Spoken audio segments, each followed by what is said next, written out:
अमरावती विधानसभा क्षेत्राचे अपक्ष उमेदवार जगदीश गुप्ता यांनी पत्रकार परिषदेच्या माध्यमातून आपला वचननामा प्रकाशित केला, ज्यामध्ये शहरातील व जिल्ह्यातील प्रमुख विकास कामांची यादी देण्यात आली, ज्यामध्ये नागरी सुविधा, स्वच्छ व नियमित पाणीपुरवठा, रोजगार देणारे लघु उद्योग उभारण्याला प्रोत्साहन, मोठे व मध्यम उद्योग MIDC द्वारे उभारण्यास प्रोत्साहन, तीर्थक्षेत्र व पर्यटन विकास, कृषी विषयक लोकप्रिय धोरणे, नवनवीन उपाययोजना अंमलात आणण्यावर भर देण्यात येईल, क्रीडा क्षेत्राचा विकास करणे, सर्व शासकीय कर्मचाऱ्यांकरिता राहण्याकरिता वसाहत निर्माण करणे, स्वच्छ व सुंदर अमरावती शहर, सुरळीत व सुरक्षित वाहतूक व्यवस्था, ज्येष्ठ नागरिक, महिला, युवती व बाल सुरक्षा, वैद्यकीय शिक्षण सुविधा, काळमुक्त तलाव धोरणाला प्रोत्साहन, घरकुल योजनेला प्रोत्साहन, डाटा सेंटर हब व सेंट्रल ऑफ सायबर ॲनालिटिक्स, शहरातील भूमिगत विद्युतीकरणाचे अपूर्ण काम करण्यास निधी उपलब्ध करून देणे, व्यापारी व उद्योजकांच्या समस्या सोडवणे, मनपाद्वारे चालवण्यात येणाऱ्या शाळांची दुरुस्ती तसेच आधुनिक सोयीसुविधा व शाळांमध्ये विद्यार्थी संख्या वाढवण्यासाठी प्रयत्न,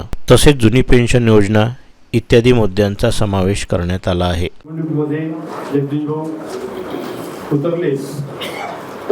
आणि तो विचार जवळजवळ स्वीकारले असा आहे समाजामध्ये, ज्याप्रमाणे प्रतिसाद पाहायला मिळतो आहे. आणि म्हणूनच एक अमरावतीला सक्षम उमेदवार द्यावा अशी अमरावतीकरांची इच्छा आहे आणि म्हणूनच त्यांनी अशा प्रकारचा प्रतिसाद आम्हाला दिलेला आहे. या ठिकाणी आजच्या पत्रकार परिषदेमध्ये जो वचननामा आहे, अमरावती शहराकरता आगामी काळामध्ये आपण हिंदुत्व विचारासोबतच विकासात्मक आणि सामाजिक अभिसरण करण्याच्या दृष्टीने ज्या काही योजना सगळ्यांसमोर मांडलेल्या आहेत त्या आपल्या जाहीरनाम्यामध्ये केलेल्या आहेत आणि या ठिकाणी जाहीरनामा सुद्धा होईल.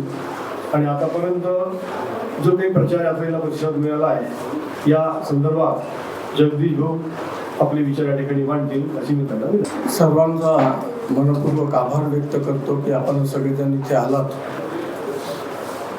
वचननामा म्हणजे निवडणुकीच्या वेळेस आमचं विजन काय राहणार आहे अमरावतीच्या प्रगतीचं, तो वचननामा म्हणजे प्रेस घ्यायच्या आधी आम्ही अमरावतीकरांना वितरित केलं, कारण वेळ ॲडजस्ट होत नव्हतं.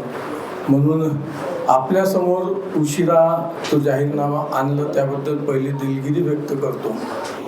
जाहीरनाम्याच्या माध्यमातून आपल्याला आम्ही काय करणार आहोत ते लोकांना सांगावं अशी विनंती करत असताना या निवडणुकीच्या धामधुमीमध्ये अतिशय चांगला प्रतिसाद आम्हाला मिळाला. समाजाचा प्रत्येक वर्ग आता जातीमध्ये विभक्त न होता फक्त हिंदुत्व या विचाराशी जुळून आम्हाला साथ देत आहे, याचा अनुभव आम्हाला आमच्या 3 रॅलीमध्ये प्रामुख्यानं आलेला आहे. पहिला आम्ही कार्यकर्त्यांचा मेळावा घेतला होता सांस्कृतिक भवनमध्ये, दुसरा नामांकन अर्ज दाखल करीत असताना आणि तिसऱ्यांदा आजची महारॅली स्कूटर रॅली आम्ही केली.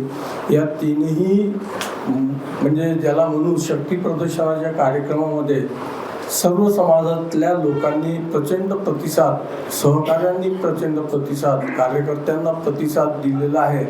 आणि त्याचबरोबर प्रत्येक ठिकाणी जिथे जिथे आम्ही प्रचारासाठी गेलो त्या भागातल्या लोकांनी सुद्धा मोठ्या संख्येमध्ये आम्हाला प्रतिसाद दिलेला आहे.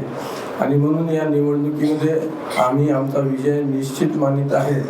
आपण सगळ्यांच्या माध्यमातून लोकांपर्यंत हा आम्हाला संदेश द्यायचा आहे की शेवटचे 2 दिवस आहे.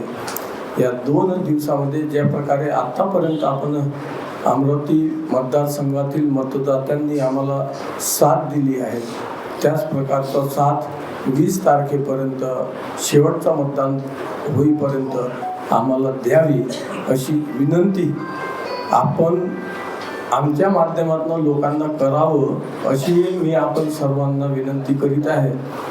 कारण मतदारसंघ मोठा आहे, प्रत्येक मतदात्यांपर्यंत म्हणजे कॅन्डिडेट उमेदवार पोचू शकत नाही आणि त्यामुळे लोकशाहीचा 4था स्तंभ आपण आहात. आपल्या माध्यमातून माझं वचननामा आणि माझा जे विचार आहे ते आपण लोकांपर्यंत पोचवावं अशी विनंती आहे. आणि अपेक्षाही आहे की 100% आपण ते पोचवाल अशी अपेक्षा व्यक्त करतो. आपण सगळेजण इथे आलात त्याबद्दल पुनश्च एकदा धन्यवाद देत असताना आपले काही प्रश्न असतील तर ते प्रश्न आपण विचारू शकतात, त्याचा उत्तर देण्याचा मी प्रयत्न करेन. भाजपने आपल्यावर आरोप केलेला आहे की बाबा काँग्रेसला रिलीज करता आपण मैदानात किती तथ्य आहे. भाजपनं केलं आणि भाजपचे जे पदाधिकारी आहेत त्यांनी केलं. भाजप तर माझ्यासोबतच आहे. मी पहिल्या दिवसापासून सांगत आहे की भारतीय जनता पक्षाचा अनधिकृत उमेदवारच आहे मी. आणि ते पदाधिकाऱ्यांना थोडं तेवढं तर करावंच लागतंय ना फॉर्मॅलिटी. जसं प्रदेशांनी मला निष्कासित केलं, हे कागदी कारवाई आहे, याला राजकीय पक्षांना हे करावंच लागत आहे. मामा एक उदाहरण देतो. 1995 बुलढाणा जिल्ह्यातनं चैनभाऊ संचेती हे भारतीय जनता पक्षाच्या बॅनरवर नव्हे तर अपक्ष उमेदवार म्हणून निवडून आले होते आणि नंतर भाजपमध्ये सम्मिलित झाले. हा इतिहास भाजपचा आहेच. त्यामुळे ते बुलढाण्यात जे झालं अमरावतीत तेच होणार आहे.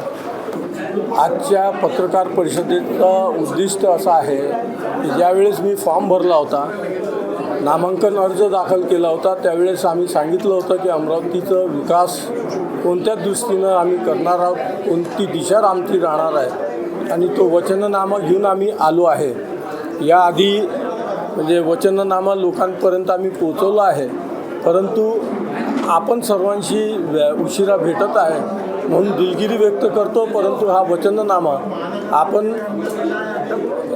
आपल्या माध्यमातून लोकांपर्यंत पोचवावं ही आपण सर्वांना विनंती आहे.